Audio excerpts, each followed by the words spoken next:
శ్రీకాకుళంలో పట్టణ నిరాశ్రయుల భవనంలో అన్నదాన కార్యక్రమాన్ని నిర్వహించారు. టీడీపీ క్లస్టర్ ఇన్ఛార్జ్ ఉంగట్టి రమణమూర్తి పాల్గొని అన్న వితరణ చేసి సేవలో భాగమయ్యారు.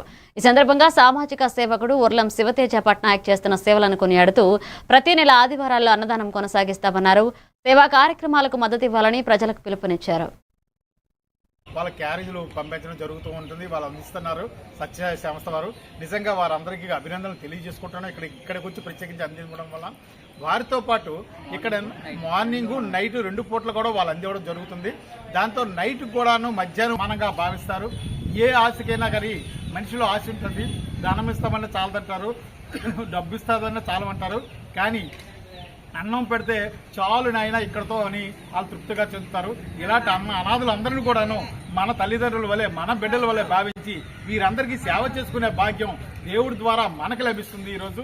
ఎందుకంటే ఇలాంటి సేవా కార్యక్రమంలో నేను పాల్గొనడం వీరికి నేను వంతుగా చేయూతనిచ్చి ఈ అనాథులను ఆదుకోవాల్సిన ఆవశ్యకత ఉందని తెలియజేసి ఉన్నాను. ప్రతి ఒక్కరూ కూడా సాటి మనిషిని సాయం చేద్దాం. ప్రతి జీవరాశిలో పరమాత్ముడు ఉంటాడు. జీవుడే పరమాత్ముడు. అందుకు మన దేహాన్ని విడిచిపెట్టిన జీవుడు ఉంది, కంపల్సరీగా ఉంటుంది. ఆ జీవానికి మరణం లేదు కాబట్టి దయ ఉంచి ప్రతి మనిషిలో కూడాను కార్యక్రమాలు చేస్తూ అలాగే మనకు తోచిన సాయం ఇంకేదైనా సరే వస్త్రదానం కావండి, అన్నదానం కావండి, పండగ పుణ్యాలు పండుగ వస్త్రదానాలు ఇస్తే ఇంకా మంచిదని కోరుకుంటున్నాను. అలాంటి వారు ఈ వీడియో ద్వారా మిమ్మల్ని అందరినీ నేను వేడుకుంటున్నాను. అనాథలను ఆదుకుందాం. ఇలాంటి వాళ్ళని అందరినీ మన తల్లిదండ్రుల వల్లే మన బిడ్డల వల్లే భావించి వారి అందరికీ కూడా సేవ చేసుకునే భాగ్యాన్ని మీ అందరికీ భగవంతుడు కల్పిస్తున్నాడు. కాబట్టి ఉన్న స్థితిలో ఉన్న వాళ్ళందరూ కూడా ఇలాంటి లేని వారికి పంచిపెట్టడానికి ముందుకు రావాల్సిందిగా కోరుతూ ఈ చక్కనైన అవకాశం నాకు ఇచ్చిన ప్రతి ఒక్కరికి పేరు పేరున